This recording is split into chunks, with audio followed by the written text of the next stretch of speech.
Good day, guys, and welcome to another episode of Riding in Tandem. RIT, Riding in Tandem, RIT. With me, RM, at sa episode na to, samahan nyo akong subukan ang bagong Jetour T2 IDM. Ano, ready na ba kayo? Tara na!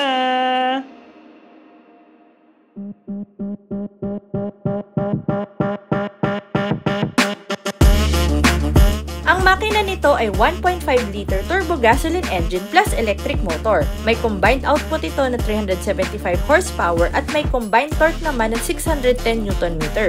Ang transmission nito ay dedicated hybrid transmission. 26.7 kWh ang battery at up to 1,000 plus kilometers ang range.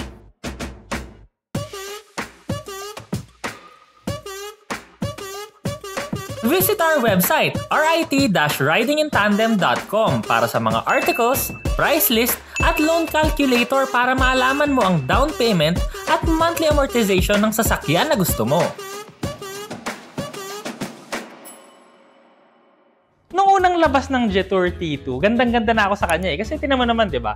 Sa presyo, sold ka na kaagad. Sulit na yung binayad mo kasi para makuha mo yung mga ganitong itsura, kailangan mong gumastos ng doble o triple pa ng presyo nitong Jetour T2. Pero ito na nga, sulit na sulit. Pero ngayon mas pinasulit pa kasi dati gasoline engine to, 2 liter plus naka 4x4. Pero ngayon, naka-hybrid na. So, gwapong-gwapo, off-road yung itsura, pero magagamit mo pang araw-araw dahil napakatipid sa gasolina. Ikutan muna natin. Paint job pa lang, di ba? Panalo na. Ito yung tinatawag nila kasing kulay na highway gray. So, matte yung finish niya, kaya kakaiba siya sa kalsada. Machong-macho ang itsura ng Jetour T2. Unang-una dyan, yung hood. Ang laki-laki ng power bump niya. So, pag tinitigan mo, di ba, parang ang laki-laki ng makina na akala mo malakas sa gasolina, pero hindi. Maliit lang ang makina niyan, pero dalawa. Isa nga nung internal combustion engine at saka isang electric motor. Kaya ang lakas pa rin niya, pero hindi ganun kalaki. Labas na labas din yung mga fenders nito sa katawan. Plus, nakalabas pa dun sa fenders yung mga matte body moldings. Kaya talagang akala mo ang wide-wide ng stance niya. Ang bulky-bulky din tingnan ng lahat ng mga nakadikit dito. Simula sa ilaw na napakalaki, tas boxy din siya. Yung grills na kulay itim na may Jetour logo na malaki pa sa gitna, na box din.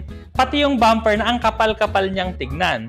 Plus, meron din ditong tow hitch na itsura, na design lang to ha. Pero nakakadagdag kasi siya doon sa off-road look. Ang bago naman dito, compared doon sa gasoline na T2, meron siyang design dito na square-square sa bumper. Kapareho ng dati, marami rin tong mga sensors dahil sa ADAS system o yung Advanced Driver Assist System. Meron siya sa ibabaw ng windshield, meron siyang camera sa unahan para sa 360 camera din.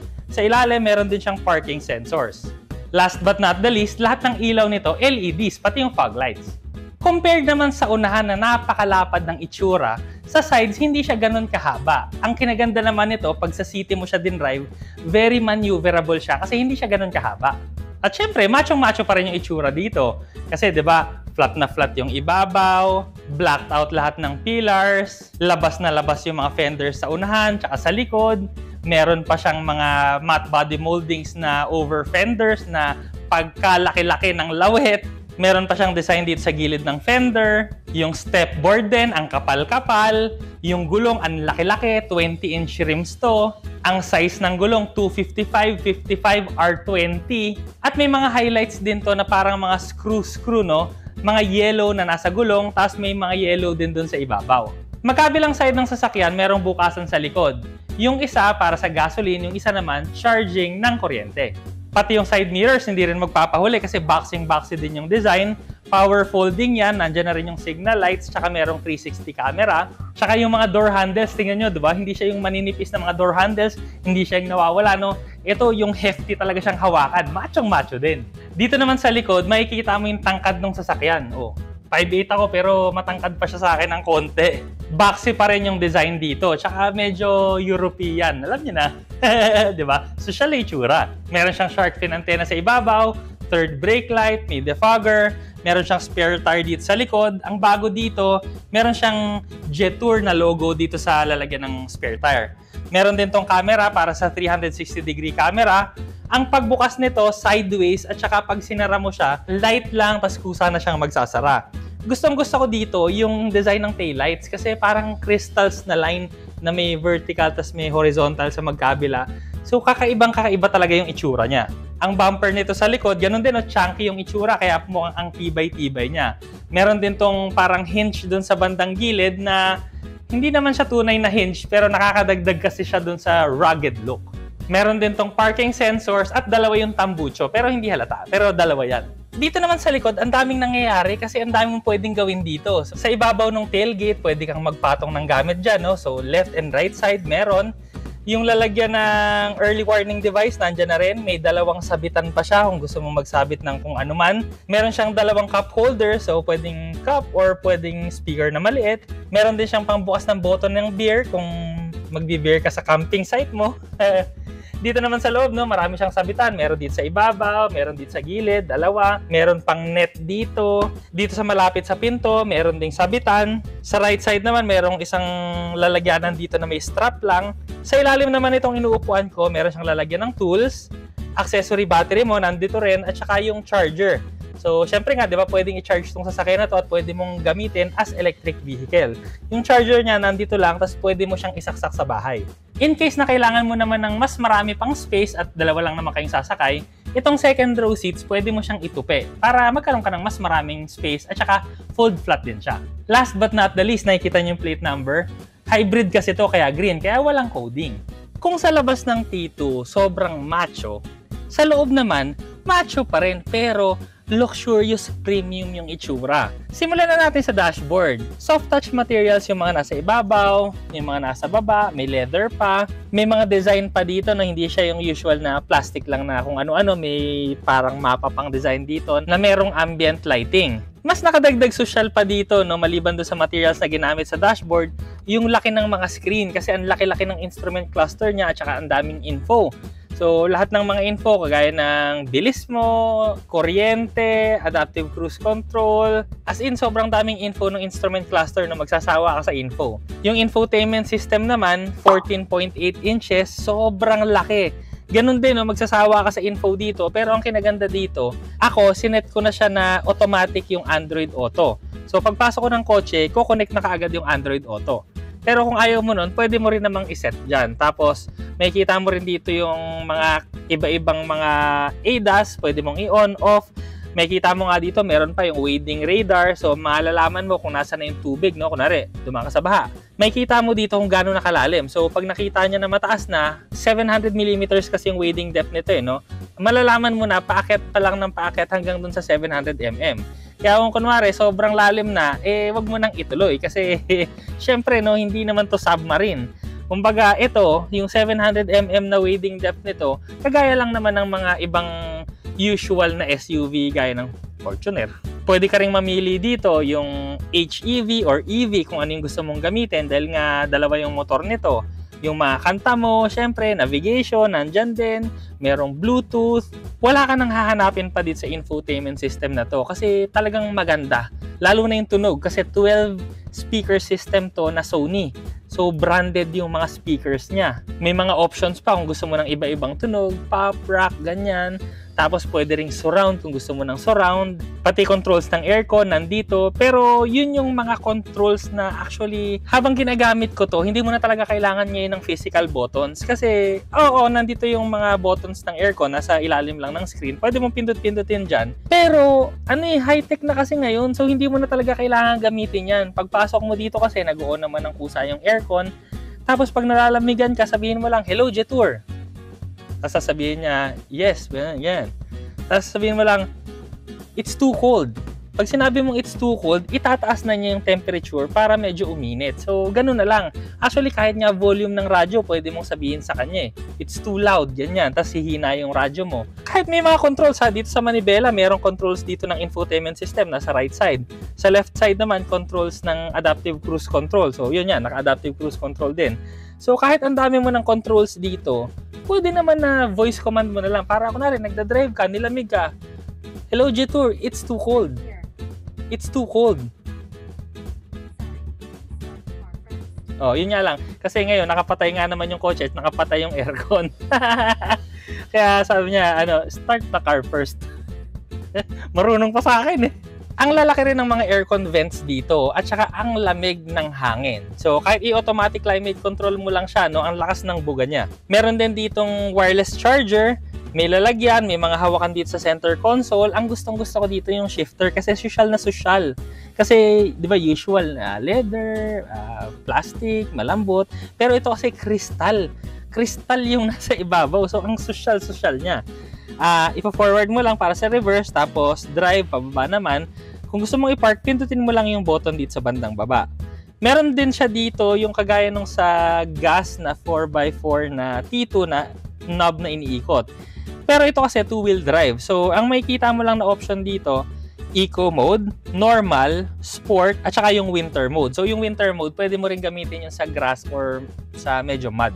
Pwede mo rin i-on dito yung around view monitor, aircon, tsaka defogger. Ang mga upuan, napaka-komportable, tsaka yun yung materials na gamit dito, ang ganda talaga. Perforated yung nasa gitna, tas may mga pattern pa. Sa mga sides, plain na leather, may mga red na stitchings, tapos may Jetour pa na logo na embroidered na kulay pula. Hanggang dun sa mga sidings nito ha, ganun din, yung rugged na social, premium yung ginamit na materials talaga kasi soft touch yung ibabaw. Meron dito yung parang malambot na parang leather na hindi, na medyo may gaspang ng konti pero masarap siyang hawakan. May mga red stitchings din yun, tapos may perforated na leather. Meron pa dito yung parang strap na siguro pwede yan, maglagay ka ng payong, no, para nakastrap siya dun sa loob. Pati yung mga controls ng bintana, squarish din, no, macho. Pati imaginein mo, pati yung pindutan mo ng bintana, no, macho pa rin. Meron pa tong compartment sa ilalim ng center console. Plus, merong dalawang USB-A dito sa side ko. Sa side naman ng passenger, isang Type A tsaka isang Type C. Sa ibabaw naman, syempre, naka-panoramic sunroof. Ngayon yan, nakabukas siya para mas maliwanag naman yung mukha ko, hindi ako nangingitim. Ang mga controls nito, nandito sa bandang unahan, pati yung ilaw, makokontrol mo rin dito. Yung mga visors, parehong merong salamin, parehong may ilaw. Tapos yung side ng driver, meron pang ipitan ng card. So, pwede dito, auto sweep, dyan mo nalang isingit. Meron din ditong hawakan sa A-pillar. Sa passenger side naman, meron ding hawakan sa ibabaw. Pero dito sa driver side, meron siyang lalagyan ng shades. Social na social, napakaganda, napakaluwag, ayos na ayos. Check naman natin, ganito rin kaya sa likod. Dito naman sa second row seats, pagkaluwang-luwang talaga. Naka-normal driving position yung first row seats. Pero yung space ko dito sa tuhod, lampas 2 daliri pa. Ang space ko sa ulo, lampas din ang 5 daliri pa. So, sobrang luwag dito. Pati sideways, sobrang luwag din. Same naman nung sa unahan yung mga design cues dito. So, social na social pa rin, rugged, at marami ring mga kung ano-ano. So, magkabilang side, meron siyang hawakan, sabitan, ilaw, seat back pockets na tig-tatlo ha. May 2 maliit, tas may isang malaki sa baba. May 2 aircon vents, Type A, tsaka Type C na USB. Meron ding open compartment sa baba ng center console. May bottle holder sa pintuan, ISOFIX tethers, 3 yung headrest, at syempre 3 rin yung seat belts. Merong 2 cup holders, center armrest, tsaka abot na abot ka pa rin dito ng panoramic sunroof hanggang dito. Paglabas naman, hindi ka mahihirapan dito. Tsaka pagpasok din kasi meron siyang handles dito sa B-pillar. Naikutan na natin ngayon. Test drive naman natin. At syempre, kasama natin si Sir Jet. Sir Jet, kamusta na? Yun, okay naman at nandito na naman tayo sa live selling. Ay, drive pala ito ng ano. Dito, sorry. Kala ko mag-live sell.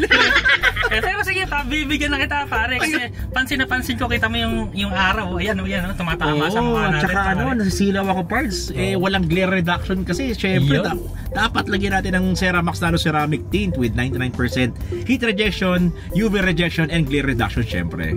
Yun, no? Nakapag-live sale na naman. So, ngayong tapos ng tag-ulan, mga katandem, sa Ceramax pala, meron din tayong interior detailing. So, yung mga binaha dyan, na baha, yun na mamamaho yung carpet, daling nyo sa amin, dilinisin natin yan. Or kahit naputikan lang, kunwari, diba? Habang nagdadrive sila, pagpasok nila, maputik, hindi na nila matanggal yung nakakapit sa mga gilid-gilid. Tsaka, mga katandem, huwag nyo papabayaan yun kasi pag pumasok yung sa ilalim, nabasa ulit, tag-moisture, magkukos ng kalawang yan. Kaya... So alam niyo na, punta lang kayo sa Ceramax para sa tint, detailing, ceramic coating, details nandito. Nasa baba. O yan, sinortet ko na pare kasi baka maging live selling ulit tayo eh. Kaya nga parts, nung sasakay ako, parang feeling ko mag-live sila ako lagi eh. Sorry mga tandem ha, promotion lang. So ngayon pare, ito ang gamit nga natin yung T2 IDM. Siguro familiar ka na dati, 'di ba? Merong T2 na gas. Oo, actually parts yung yung T2 na yun is naging bestseller siya sa sa Jetor line, sa line ng mga Jetor eh. Tapos hindi pare. Oo. Nakita mo itsura. Napaka-pogi. At saka syempre, tapos ngayon naglabas naman si T2 ng IDM ng hybrid naman. Eh di lalo na. Ito na 'yon. Ito na, sasakyan na namin. Ito na yun. So, yung mga makikita mo naman dito sa loob pare, halos kamukha naman talaga to nung T2 na dati. No? Pinagkaiba lang talaga nila. Siyempre yung performance. Yung dati kasi, 2-liter turbo na 4-wheel drive. 4-wheel drive. Yung ngayon naman, ito, yung gamit natin ngayon, IDM naman to, yung sabi mo nga, di ba? Hybrid to, plug-in hybrid. Plug-in hybrid. Plus, 2-wheel drive to pare. Kumbaga ito, more on city all-road. All-road pare. So iba kasi yung off-road, ito naman all-road, kahit lubak-lubak, kahit baha, kahit sira-sira kalsada, kaya. And syempre mga katandem, meron pa rin siya, pwede pa rin siyang pang light camping. Pwede pa rin, syempre. Hybrid na gamit mo eh. Kasi ang panalong-panalo kasi dito pare, yung ground clearance. Napakataas talaga. Oo. So tingin ko mga katandem parts siguro pagka susunod na mga bagyo may makita ka na rin naglalaro rin sa baha. Seryoso pare, kasi kayang-kaya nito 700 mm pare ang ang taas. Isipin mo yung forma, road presence. Yan lagi yung sinasabi. Ewan ko lang parts ever since nakita ko to sa kalsada up until now napapalingon pa rin talaga ako. At saka pare magnetic yung kagwapuhan niya. Kasi ang gwapo-gwapo niya, kaya feeling ko ang gwapo ko rin. Syempre. Dumidikit sa mukha ko rin yung pagkagwapo niya. Pag ito talaga drive ko gwapo talaga ako Kahit dito mga katandem, kahit hindi ka maligo isang linggo, mukha kang bagong ligo. So ngayon pare, ang gamit nating mode kasi dito HEV pare. So ngayon, sinadya ko kasi to na i-drain yung battery. Para lang ma-testing natin ngayon yung HEV. So habang umaandar tayo ngayon parts, umaandar din yung engine, nagcha-charge siya ng battery. So ang kinaganda nito, pwede mo kasing iset kung hanggang ilang % lang yung gusto mong i-charge. At saka yung i-drain din. Okay.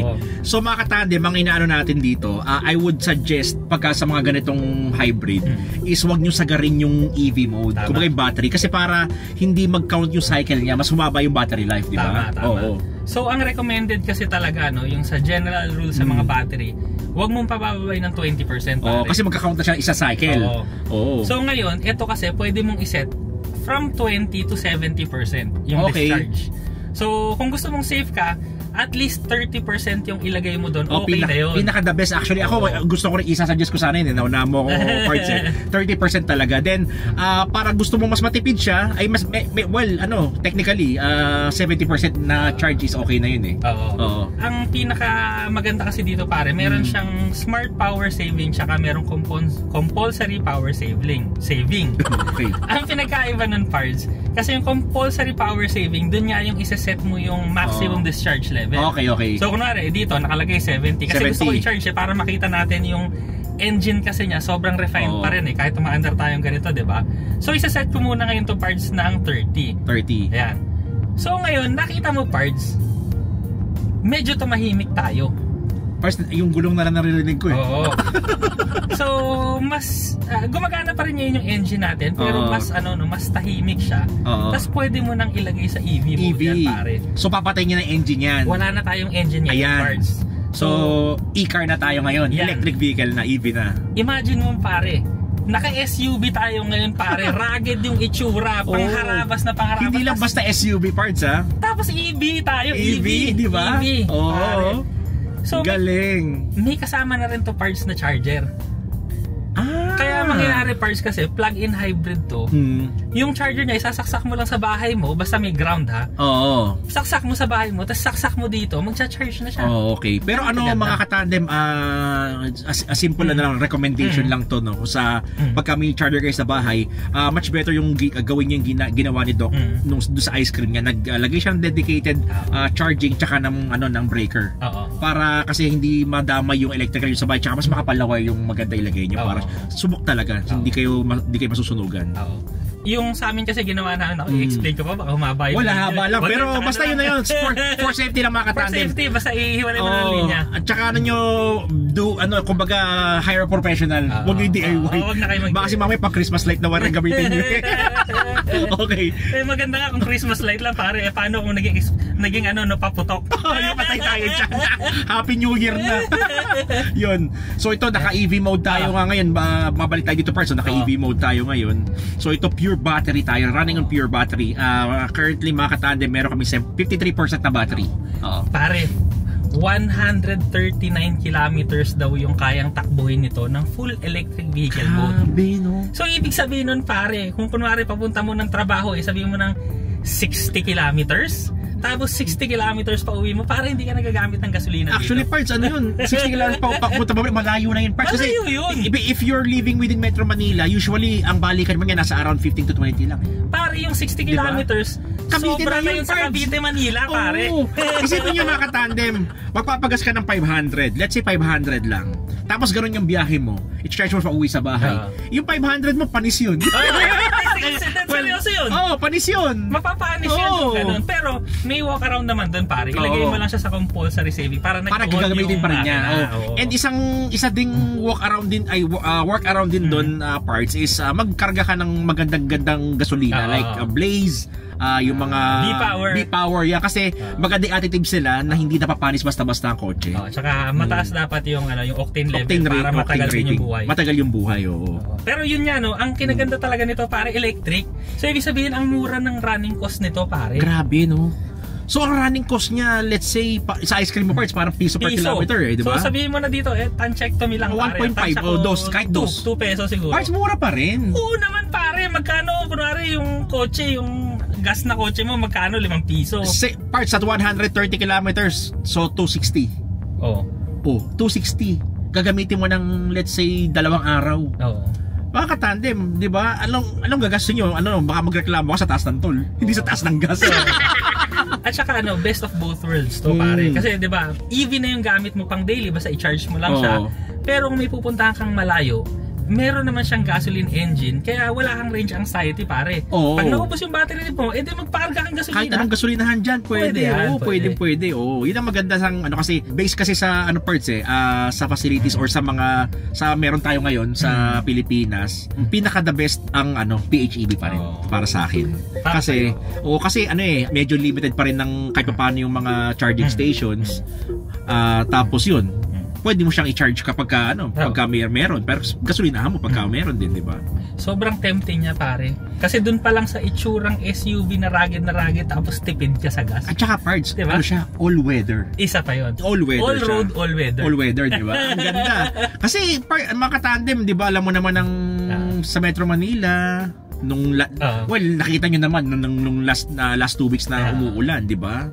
Kung may ganito ka, sagasaan mo lahat ng tubig. Siyempre, diba? Kasi kumbaga, ito na yung all-in-one diba? May baha ka, may lubak-lubak. Parts, kasi sa taas naman ng ground clearance niyan, diba? Kahit gaano pa kataas yung humps niyan, diba? So ngayon, ko lang, yung sa driving pare. Kasi yung steering wheel nito sobrang lambot pare. As in, ito pare. Parang hindi ka nakasahid sa lupa? Parang 2 daliri parts. Kahit yung anak ko, kaya maneho yan 2 daliri lang yan parts. Grabe So pagka kunwari nasa city ka, napakadali niyang gamitin. Tapos yung size nito pare, malaki siya, pag tinignan mo, di ba malaki. Pero ang dali niyang gamitin kasi hindi naman siya ganun kahaba. Okay. So siya, madali siya i-maneuver, kumbaga sa bagay na bagay. Kahit mapababae ka, usually kasi ang stereotype natin ngayon, yung usual pag mga babae, mga maliliit na kotse lang yan, diba? Ganyan. Pero ito mga sa pambabae, kaya-kaya nyo maneho to. Kasi madali nga siya. Actually, no, napakaganda kasi talaga nito. Kaya mamaya ipapatesting ko rin kay Elaine. Aba, baka. Ayan. Ayan. Malamang parts. Hopefully. Baka hindi nyo na-isolito. Ako papahawak sa akin na parts, di ko babalik to. Jetour! Bad, joke lang. Anyway, yun. Tapos, naganda pa pala nito, parts. Yung throttle response niya. Kasi dahil nga, di ba, kahit ang bigat ng katawan. Dahil electric siya. Dahil electric siya, yung initial na response niya, malakas agad. Oo, kasi meron. hindi na siya kagaya ng diesel, di ba? Wala pa una, tapos biglang pag yung turbo mo, tsaka kabibilis. Parang parts nagsusunod pa sa diesel, ikaw umabate ito, umabate na. So, at saka yung power, pare. Ito, igagas ko lang ng isa lang. Okay. So, yan. Yung acceleration nito, pare, 'di ba? Palaki mata ko eh. Oo, matindi. Hindi pa rin sports car level, pero matindi. Matindi. Ano siya, parts comparable naman siya sa mga SUV na PHEV sa market ngayon na malakas. Kung ikukumpara mo doon sa yung power sa body, sa weight, malakas siya. Malakas. Kasi expect ko mabigat to eh. Kasi makatandem sa totoo lang, pag tinignan nyo siya sa labas, ang macho talaga, promise. Kakaiba talaga itsura niya. Tsaka isa pa, pag bumili ka kasi nito parts syempre may exclusivity ka. Kasi 'di ba hindi ganitong maraming ganito sa daan. So, isa rin 'yun sa mga gusto ko dito eh. Kumbaga pag pumunta kayo ng palengke, hindi ka mukhang galunggong. Joke lang. Kasi yung exclusivity parts na wala may exclusivity. Sa totoo lang parang hindi mo siya araw-araw makikita. Tapos pare, nakita mo yun pare? Yung dinaanan natin. Ano yun? Rumble strips yun pare, naramdaman mo? Wala eh. Tsaka kasi advantage din kasi sa totoo lang parts nagtataka rin ako bakit hindi ko naramdaman. Hindi naman ganun kakapalan yung gulong nito eh. 55 series siya, well technically malaki kasi yung rim niya, 20 tapos ang pogi eh, tapos 55 series eh. Supposedly mas manipis ang profile, dapat mas ramdam mo yun. Pero hindi, dahil doon maganda suspension niya. I bet. Malaki, actually malaki pa yung space, pwede pa tayo mag-upgrade ng mas makapal na goma. Wow, tapos pwede pa siya i-lift. Tapos ang pogi dito siguro parts, di ba? Palabasin mo ng konti yung gulong. Ang ganda. Nako. Ako, katandem, tulad nung isang video na na-review namin, itali nyo rin yung wallet nyo, mapapagastos din kayo. Kasi for sure, kasi may nakita na ako nito parts na nakasetup, may roof rack, may owning, napakaganda. Nako. Tsaka yung transmission nito pare, 3DHT siya. So ang advantage kasi niya kung kunwari, ang DHT kasi direct hybrid transmission. So ang difference kasi yung iba, DHT lang. So ibig sabihin nun 1 year lang. Ang ibig sabihin nun, matipid sila pag mabagal yung andar mo. Siguro hanggang mga 60, ganyan. Pero kasi mag-work ng yung motor nun. Siyempre pag higher speed. Pag higher speed, mas hirap yung makina. Yun yung pinagkaiba nito pare. 3DHT siya. Kaya ibig sabihin, mayroon siyang gear na pang high speed. So matipid pa rin siya kahit high speed yung andar mo. Kasi hindi mag-work ng ganun yung motor. Which is mas maganda nga. Parang yung ordinary na transmission, di ba? Mas efficient siya parts, both on low and high speed, di ba? Okay. So, ang ganda ng suspension, ganda ng power, ang ganda lahat, ganda ng itsura, ang ganda ng space. Ang ganda ng laptop. May laptop ba dito? Ang laki ng laptop eh. Tsaka yung information parts, sobrang napaka-informative nung screen kasi kung yan tulad niya, nakita mo, ang dali lang i-set din ng mga settings niya. Kung gusto mo nandyan na yung power mode, pwedeng EV, HEV, energy recovery level, di ba? Tsaka, kaya kita mo ang tahimik dito sa loob pare. Di ba? Kasi yung mga salamin nito pare, yung double laminated na siya. Soundproof na siya ng parts. Yung glass. Kaya pa rin hindi ko masyado rinig yung mga ingay sa labas. Tahimik Alam mo parts, pagka may ganito ako, parang gusto ko lang pasahero. Ayoko siya i-drive. Ang ganda kasi. Ganda. Pero sigurado ako makatandem. Ako as a passenger, nag-enjoy ako sa experience. What more if driver ka? Pero diba? first i-turn ko lang ng parang ganda rin ang turn nito. Maganda rin iliko, responsive okay naman, may konting body roll. Natural siya sa SUV kasi tsaka syempre yung center of gravity natin medyo mataas kasi to eh. So normal yun. Nadadagdagan na naman yung sakit ng ulo, kakaisip kung ano yung sakyan kukunin ko eh. Ang Jetour T2 Lightning IDM ay nagkakahalaga ng 2,488,000 pesos. Ito naman ang safety and security features. Maraming salamat po sa Jetour Auto Philippines sa pagpapahiram nila sa amin ng sasakyan.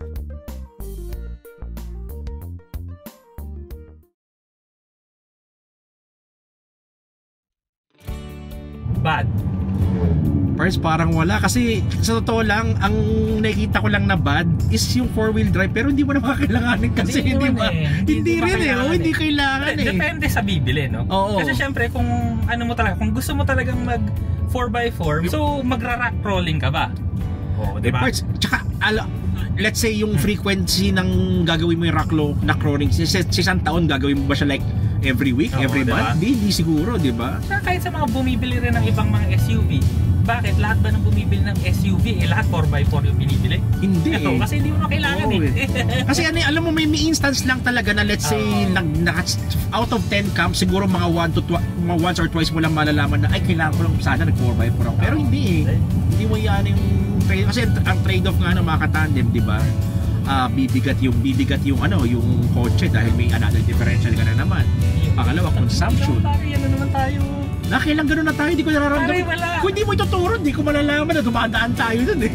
Maganda suspension niya, mga katandem. Maganda suspension. So sa akin, for me, yung pagiging good and bad nung 4x4 is subjective na depende sa kanya.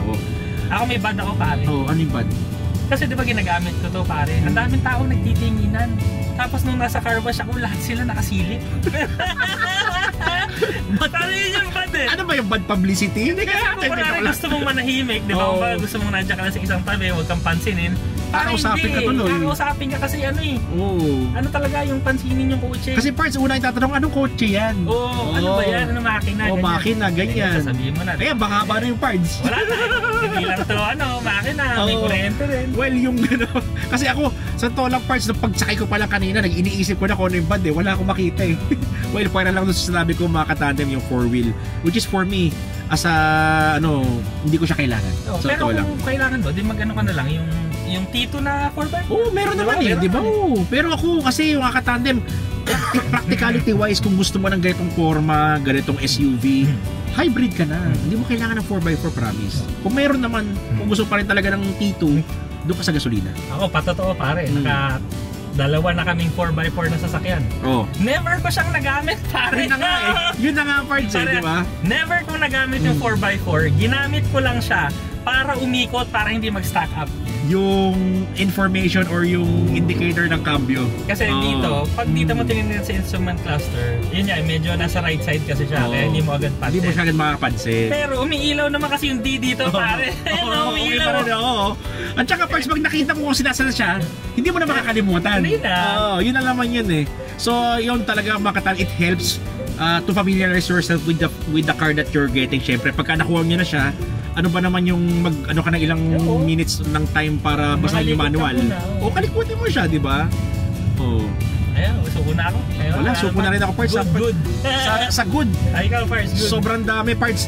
Interior, napaka-elegante. Ang ganda ng soft, parang soft leather din yung straight na straight. Kasi fan talaga ako parts ng ng mga straight lines eh. Ganda niya, ang ganda ng cockpit. Ang laki na infotainment system. Yung labas, napakaganda ng forma, yung ilaw. Suspension, mga katandem, for me as an SUV owner user, maganda yung suspension niya, pasado siya sa akin. Tapos yung power niya at its size, napaka-powerful niya. Ikaw naman, parts, anong good mo dito? Pare, wait lang Okay ka na sa power. Pare, naka-eco lang tayo.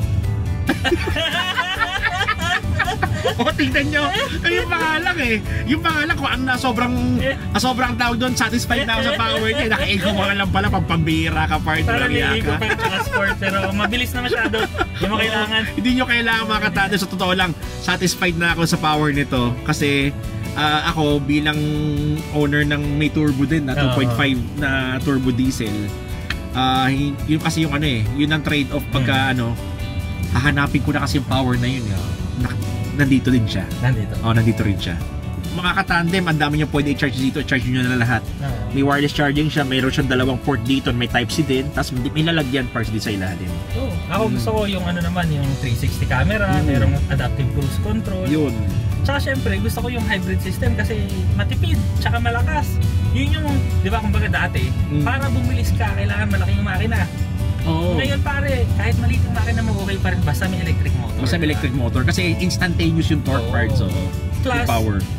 plus, mas efficient siya kung nakahinto ka. Kasi kung nakahinto ka, hindi kagaya ng engine, di ba? Yung idle mo, may sumusunog ka pa rin eh. Sumusunog siya, lalo pag naka-aircon ka. Oo, ito, yung electric wala nang sumusunog. Ano lang, yung aircon mo lang mismo yung kumakain ng kuryente. Pero yung engine mo wala. Nakapatay. At kung mag-on man, nagcha-charge pa rin siya ng battery. Nagcha-charge ng battery. Para ka lang may generator. At saka isang advantage nito pare, pwede mo talaga itong gamitin overnight na naka-off yung makina na kuryente lang yung gumagamit sa aircon.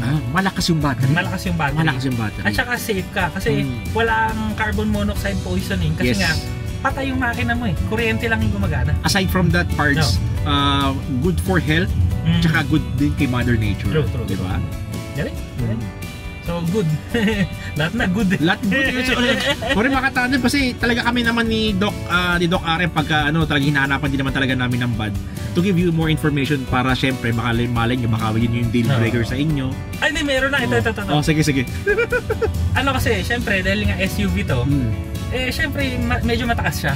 Kaya kung kunwari papasok ka, unlike sa mga crossover na sa slide ka lang papasok, eto medyo bubuhatin mo yung sarili mong pataas. Pero lahat naman ng SUV ganun eh. Wala tayong magagawa. Pero parts, bagay na bagay sa ating mga umiedad. Kasi di ba pag parts pagkagaling ka sa kotse, ang hirap pa tumayo. Oo, totoo di ba? Ito i-slide ka lang palabas. Slide palabas. Ano naman yung akit ka lang, may hawakan eh. Yun yung advantage isa kasi may hawakan siya. May hawakan siya, which is common naman sa SUV. Hindi, tsaka lahat naman ng SUV mataas pare. Mataas, kaya kahit alin yung piliin mo, ganun talaga. Pero for me, yung height nito parts hindi siya ganun kataas eh. I mean, yung pagsakay, hindi siya tulad nung talagang tasampa ka talaga ng paano sumasampa ka ng ng truck.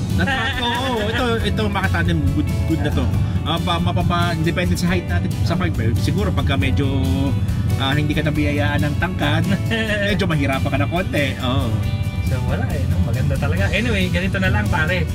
Kasi alam mo yun, ang importante kasi talaga, pag mainit, meron kang Ceramax, di ba? Oo, wala kasi hindi nakasisilo sa araw, di ba?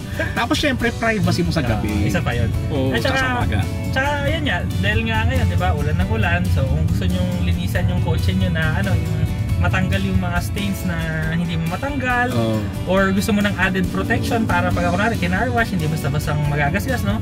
Pwede kang mag-Ceramax ceramic coating.